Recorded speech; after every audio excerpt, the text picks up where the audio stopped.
অবশেষে পৌর নিগমের টনক নড়ল। অবৈধ পার্কিং এবং বেআইনিভাবে রাস্তা দোকানদের বিরুদ্ধে মাঠে নামবে পৌর নিগম। আগরতলা শহরের বিভিন্ন জায়গায় অবৈধ পার্কিং এবং বেআইনিভাবে বসে থাকা দোকানীদের 3 দিনের সময়সীমা বেঁধে দেওয়া হয়, যাতে অবৈধ জায়গায় পার্কিং এবং দোকান উঠিয়ে নেয়। এছাড়া দুর্গোৎসবকে সামনে রেখে কিছু গুরুত্বপূর্ণ বিষয় নিয়ে সোমবার পৌর নিগমের কনফারেন্স হলে গুরুত্বপূর্ণ বৈঠক হয়। এই বিষয়ে মেয়র দীপক মজুমদার জানান, দুর্গোৎসবের সময় দর্শনার্থীরা যাতে নির্বিঘ্নে পুজো পরিদর্শন করতে পারে, তার জন্য পুজোর আগে ট্রাফিক ব্যবস্থাকে সাজিয়ে তোলা হবে। তিনি আরো বলেন, কিছু বেআইনিভাবে যে সমস্ত ব্যবসায়ী অবৈধভাবে জায়গা দখল করে ব্যবসা করছেন, যার ফলে পথচারীদের বিঘ্ন হচ্ছে এবং যান দুর্ঘটনা এবং যানজটের সৃষ্টি হচ্ছে, তাই বেআইনি ব্যবসায়ীদের সরিয়ে দেওয়া হবে। মুখ্যমন্ত্রী মানিক সাহার নির্দেশে অতি সত্বর আগরতলা শহরকে যানজট মুক্ত করা হবে। তার পরিপ্রেক্ষিতে ট্রাফিক ইউনিট, পুলিশ, পরিবহন দপ্তর ও পৌর নিগম কর্তৃপক্ষের উপস্থিতিতে এই বৈঠক অনুষ্ঠিত হয়। মেয়র আরো বলেন, বটতলা থেকে কামান চৌমুহনী পর্যন্ত কোথাও পার্কিং ব্যবস্থা থাকবে না। পাশাপাশি বটতলা শিববাড়ি থেকে দশমীঘাট পর্যন্ত কোনো ধরনের পার্কিং করা যাবে না। তিনি বলেন, এই নির্দেশ অমান্য হলে প্রশাসন কড়া ব্যবস্থা নেবে। রাত্রি 11টার পর আগরতলা শহরে কোনো ফাস্টফুডের দোকান খোলা থাকতে পারবে না। এটা আমরা এএনসিতে নোটিশ করে দেব। আমরা খাদ্য দপ্তরকে বলেছি, আরক্ষা দপ্তরকে বলেছি, তারা যাতে রাত্রি 11টার পর কোনো ফাস্টফুডের দোকান খোলা থাকবে না। কারণ আমরা লক্ষ্য করেছি আমাদের রাজ্যের মাননীয় মুখ্যমন্ত্রী প্রফেসর ডক্টর মানিক সাহা সরকার যখন আমরা নেশামুক্ত ত্রিপুরা গঠন করার চিন্তা ভাবনা করে আমরা কাজ শুরু করেছি, কিন্তু কিছু কিছু এসব দোকানের সামনে নেশার আসক্ত ব্যক্তিদের আনাগোনা থাকে এবং পরবর্তী সময় আইন শৃঙ্খলা অবনতি হয় তাদের মাধ্যমে। সেদিকে মাথায় রেখে 11টার পর কোনো দোকান আগরতলা শহরে এই ফাস্টফুডের দোকান খোলা থাকবে না। আর দ্বিতীয়ত, এদিকে মেয়র দীপক মজুমদার জানান, সম্পদ কর বাড়েনি, অযথা বিভ্রান্তি ছড়ানো হচ্ছে। মেয়র জানান, সম্পত্তি করের উপর বাড়ি বাড়ি নোটিশ দেওয়া হচ্ছে। পরিষেবা সুষ্ঠুভাবে যদি দিতে হয় তাহলে পৌর নিগমের আয় বাড়াতে হবে। বাজেটে আগরতলা পৌর নিগম পুরো পর রীতি করা হয়নি।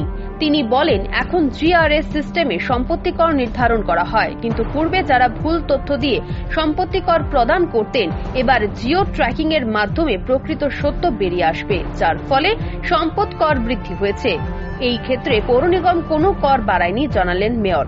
নভেম্বরের 5 তারিখ পর্যন্ত বর্ধিত সম্পদ কর নাগরিকরা দিতে পারবেন। জিএস ভিত্তিক সম্পত্তি করের উপর আমরা নোটিশ দিয়েছি। তো আমরা লক্ষ্য করেছি আমাদের এই কাজগুলি যদি পরিষেবা দিতে হয় আমাদের নিজস্ব আয় বাড়াতে হবে। তো এটা আমরা বলেছি যে আমরা যখন পৌর নিগম আমরা গঠন করেছিলাম, তখন প্রথম বাজেটে কিন্তু আমরা আগরতলা পৌরবাসীর উপর কোনো বর্ধিত কর আমরা আরোপ করিনি। আমরা আগে তারা যে কর দিতেন তার মাধ্যমে আমরা অন্যান্য আয় বৃদ্ধি করে সরকারের সহযোগিতায় আমরা পরিষেবা দেওয়ার আমরা চেষ্টা করেছি এবং দিচ্ছি।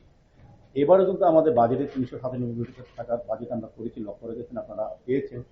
বাজেটে কিন্তু কোথাও কর বৃদ্ধি করার 1 টাকাও কোনো সংস্থান ছিল না। আমরা কর বৃদ্ধি করিনি। আমরা অন্যান্য যে সোর্সগুলি আমরা যারা কর দিচ্ছেন না তাদের থেকে কর আদায় করার চিন্তা ভাবনা করেছি। এখন আমাদের সারা দেশে কেন্দ্রীয় সরকারের নির্দেশ অনুযায়ী জিআইএস সিস্টেমে ট্যাক্স নিতে হবে এবং নিজস্ব আয় বৃদ্ধি করতে সরকার কতদিন চালাবে, নিজেকে স্বয়ংসম্পন্ন করা, আত্মনির্ভর করার জন্য ইউবিলকে নির্দেশ দেওয়া হয়েছে। সে অনুযায়ী আমরা ট্যাক্স না বাড়িয়ে আমরা যারা ট্যাক্স দিচ্ছেন না তাদেরকে দেওয়া হচ্ছে। এবার নোটিশ পাওয়ার পর আপনাদের কাছে অনেকে এসছে আমাদের কাছে বলে যে এবার তো ট্যাক্স বেড়ে গেল। ট্যাক্স কিন্তু বাড়েনি। আমাদের ট্যাক্সের সিস্টেমটা হচ্ছে আমাদের প্রিন্ট এরিয়া বেসিস, যার যতটা কনস্ট্রাকশন আছে, যতটা জায়গা আছে, সেটা আমরা আধুনিক পদ্ধতিতে এবং এক্সপার্ট লোক দিয়ে গত 2 বছর আমরা বিভিন্ন পথে, যেমন এখন এএমসি পুরনো স্বয়ং মূল্যায়ন সিস্টেম ব্যবহার করেছিল, যাতে নাগরিকদের তাদের নিজের সম্পত্তির ভিত্তি, এলাকা, বিল্ডিং এর ধরন, পাক্কা বা কাঁচা ব্যবহার বা বাণিজ্যিক বা আবাসিক দখল, স্বয়ং বা ভাড়া নেওয়া ঘোষণা করে। কিছু নাগরিক তাদের সম্পত্তির বৈশিষ্ট্যগুলি কম ঘোষণা করতেন তা বা ভুল ঘোষণা করতেন। আগে কি হতো, সেলফ ডিক্লারেশন। আগে যখন ট্যাক্স আদায় করা হতো তখন মানুষ যখন যেতেন, তারা আমার বাড়ি 1500 স্কোয়ার ফিট আছে, আমি বলতাম 1200। এখন যে সিস্টেমে এখন দেখা গেল যে 1500 ধরা পড়ে গেছে। এখন 300 স্কোয়ার ফিটের ওই ট্যাক্সটা দিতে হচ্ছে। আমরা কিন্তু 1 টাকা বাড়াইনি।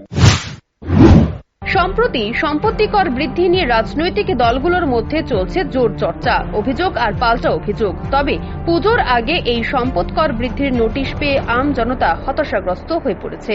Bureau report, rising Tripura.